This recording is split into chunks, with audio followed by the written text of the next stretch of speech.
Hello friends, welcome to my YouTube channel. तो आज एक नए टॉपिक से शुरुआत करेंगे हम, जो कि हमारा है ऑप्टिकल आइसोमेरिज्म। ये जनरली 11th 12th और बीएससी स्टूडेंट के लिए है। और ऑप्टिकल आइसोमेरिज्म से पहले कुछ टर्म्स है, मतलब इस टॉपिक को जानने से पहले हमें कुछ चीज़ों को पढ़ना जरूरी है।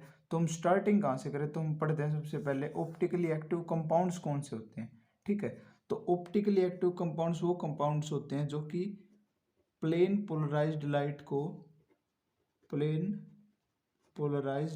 को रोटेट कर दे। ठीक है, rotate which can rotate the plane polarised light, rotate कर दे मतलब rotate either left hand side और आइदर राइट हैंड साइड।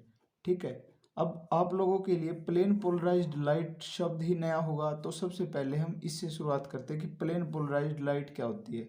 तो इसको समझाने से पहले मैं आपको सिंपली बताना चाहता हूँ कि एक लाइट क्या होती है। लाइट हमने देखी है घर में भी लाइट वगैरह।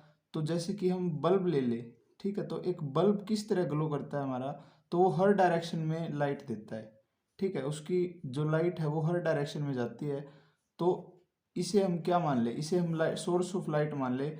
तो हम कुछ इस तरह से सीखेंगे इसको कि एक लाइट सोर्स है जो उसकी हर डायरेक्शन में जो है लाइट फैलती है, तो ये क्या है, सोर्स। ठीक है, और प्लेन पोलराइज्ड लाइट वो लाइट होती है जो कि सिर्फ एक ही डायरेक्शन में पार्टिकल्स वाइब्रेट करें।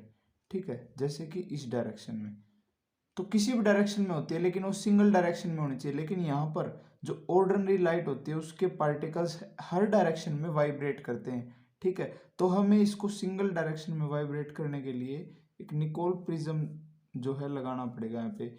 ये एक ऐसा प्रिज्म होता है जिससे कि हम किसी भी ऑर्डिनरी लाइट को प्लेन पोलराइज्ड बना सकते हैं। जैसे कि सोर्स से यहाँ पे लाइट पास होगी, तो किस तरह से लाइट मिलेगी हमें, हमें सिर्फ एक ही प्लेन में वाइब्रेट होती हुई मिलेगी, जिसको हम क्या कहेंगे, प्लेन पोलराइज्ड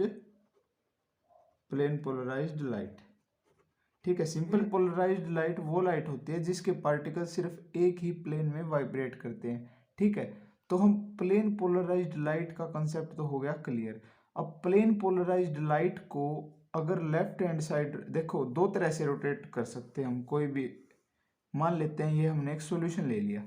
ठीक है, ये हमने लिया सॉल्यूशन, और मान लेते हैं कि ये ऑप्टिकली एक्टिव है। ऑप्टिकली एक्टिव, देखिए एक एक मतलब स्टेप बाय स्टेप हम चलेंगे और एक एक चीज आपको समझ में आएगी। सबसे पहले प्लेन पोलराइज्ड लाइट आपको समझ में आ चुकी है कि एक प्लेन में जो पार्टिकल्स वाइब्रेट करते हैं। ठीक है, जो हमारे घर पे लाइट होती है वो ऑर्डिनरी लाइट होती है, और जैसे हम उसको निकोल प्रिज्म में से पास करेंगे तो एक प्लेन पोलराइज्ड लाइट जो है बन जाती है। अब किसी भी प्लेन पोलराइज्ड लाइट को एक ऑप्टिकली एक्टिव सॉल्यूशन के अंदर से पास करेंगे।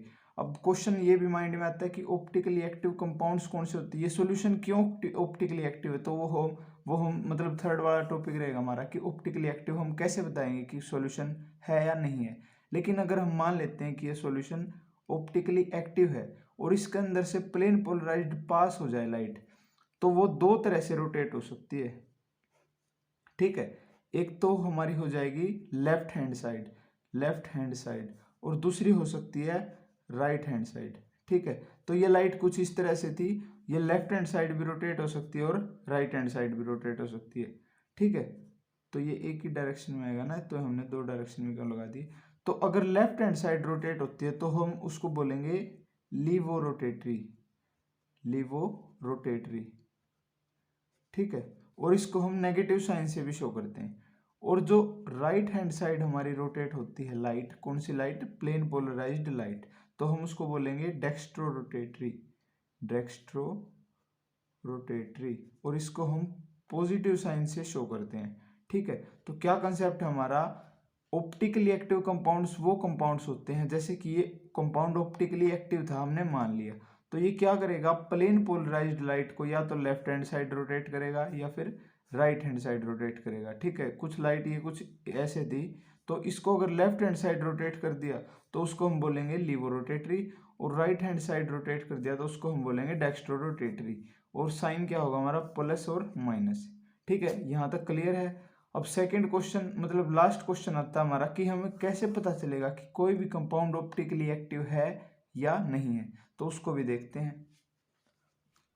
तो अब हमें पता लगाना है कि कोई भी कंपाउंड ऑप्टिकली एक्टिव है या नहीं है। तो उससे पहले मैं आपको एक चीज़ और बता देता हूँ कि मान लीजिए हम ए ले लेते हैं और ए को हम मिरर के अंदर देखते हैं तो वो हमें कैसा दिखाई देगा। ए की मिरर इमेज हमें कुछ इस तरह ही दिखाई देगी, ठीक है, समझ रहे बात को। इसी तरह से अगर हम बी की देखें तो बी की हमें मिरर इमेज कुछ इस तरह से दिखाई देगी, ठीक है। अब आप ये बताएं कि अगर हम ए की मिरर इमेज को उठा के इसके ऊपर रखें तो क्या वो एग्जैक्ट इसके ऊपर ही आएगी? तो बिल्कुल इसके ऊपर ही आएगी ए वाली। लेकिन बी वाली अगर उठा के इसके ऊपर रखें तो बी वाली इसके ऊपर बिल्कुल भी नहीं आएगी, ठीक है, क्योंकि अगर हम मिरर इमेज को उठा के इसके ऊपर रखते हैं तो नहीं आएगी। अगर हम ओ की देखें तो ओ की मिरर इमेज बिल्कुल इसके ऊपर ही आ जाएगी, लेकिन बी की नहीं आएगी, ठीक है। तो दो तरह से कंपाउंड को हम पता लगा सकते हैं कि ऑप्टिकली एक्टिव है या नहीं है। देखिए अगर उसकी मिरर इमेज, सबसे पहले बात तो ऐसी मिरर इमेज जो कि एग्जैक्ट ऊपर आ जाए, मतलब ये वाली ए वाली है जो या फिर ओ वाली है ये बिल्कुल ही इसके ऊपर आ जाती है, तो ऐसी मिरर इमेज को हम क्या बोलते हैं? सुपर इम्पोजेबल मिरर इमेज, ठीक है ना। तो ऐसी इमेज जो कि हम बिल्कुल सुपर इम्पोज, मतलब बिल्कुल उसके ऊपर आ जाए एग्जैक्ट, उसको हम बोलते हैं सुपर इम्पोजेबल मिरर इमेज। लेकिन जो इमेज बिल्कुल उसके ऊपर ना आए तो उसको हम बोलते हैं नॉन सुपर इम्पोजेबल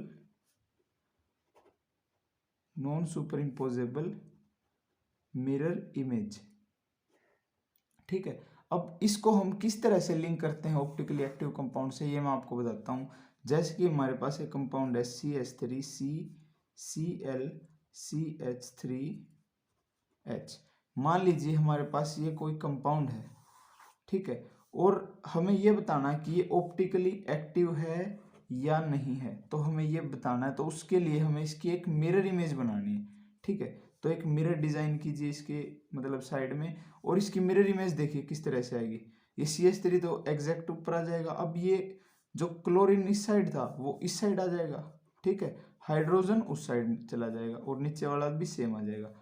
अब आपको क्या करना है, इस इमेज को इसके ऊपर रख के देखना है क्या ये एग्जैक्ट इसके ऊपर आती है। देखो यहाँ पे क्लोरीन है, यहाँ पे हाइड्रोजन है, तो बिल्कुल भी नहीं आएगी। तो इसका मतलब ये कौन सी मिरर इमेज है? Non super imposable mirror image, ठीक है, समझ रहे हैं यहां तक। तो याद रखना है जो भी non super imposable mirror image बनाता है वो कंपाउंड ऑप्टिकली एक्टिव होता है। क्या होता है? Optically active. और जो compound super imposable mirror image बनाता है वो क्या होता है? Optically inactive. अगर हम सिंपल भाषा में बात करें तो जो जिसकी मिरर इमेज एग्जैक्ट उसके ऊपर नहीं आती वो कंपाउंड ऑप्टिकली एक्टिव होता है। मतलब वो लाइट को, प्लेन पोलराइज्ड लाइट को, या तो लेफ्ट हैंड साइड या फिर राइट हैंड साइड रोटेट कर सकता है।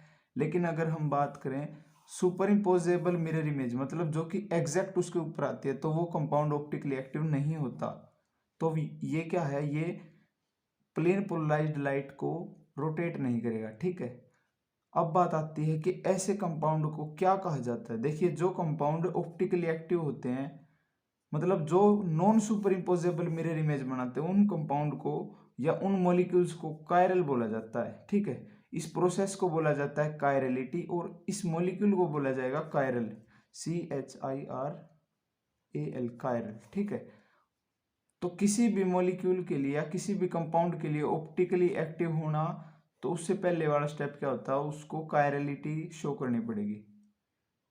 तो that compound should be chiral. और ये कंपाउंड जो सुपर इम्पोजेबल मिरर इमेज बनाएगा ये कौन सा हुआ?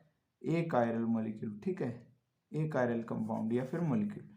तो यहाँ तक आपको क्लियर है। तो मैंने जो है कंप्लीट इसको बता दिया है कि ऑप्टिकली एक्टिव कंपाउंड्स कौन से होते हैं, किस तरह से हम उनको डिस्टिंग्विश करते हैं, प्लेन पोलराइज्ड लाइट क्या होती है, ठीक है। अगर आपको इस छोटे से टॉपिक में कोई भी डाउट है तो आप कमेंट सेक्शन में बता सकते हैं या फिर मुझे पर्सनली भी मैसेज कर सकते हैं। आप जो है अपनी एक अकाउंट बनाया स्पेशली, तो आप वहाँ पर भी पर्सनली मैसेज कर सकते हैं अगर आपको किसी भी तरह का डाउट है। तो आज के लिए इतना ही। अगर आप नए हैं तो चैनल को सब्सक्राइब जरूर करें, वीडियो को लाइक करें अगर पसंद आए तो, ठीक है, और अपने दोस्तों को शेयर करें जिनको भी मतलब किसी भी टॉपिक में दिक्कत है, तो वो लोग जो है प्लीज़ चैनल को शेयर करें ज़्यादा से ज़्यादा उन लोगों तक। और चैनल को सब्सक्राइब जरूर करें। तो थैंक यू, मिलते हैं नेक्स्ट वीडियो में।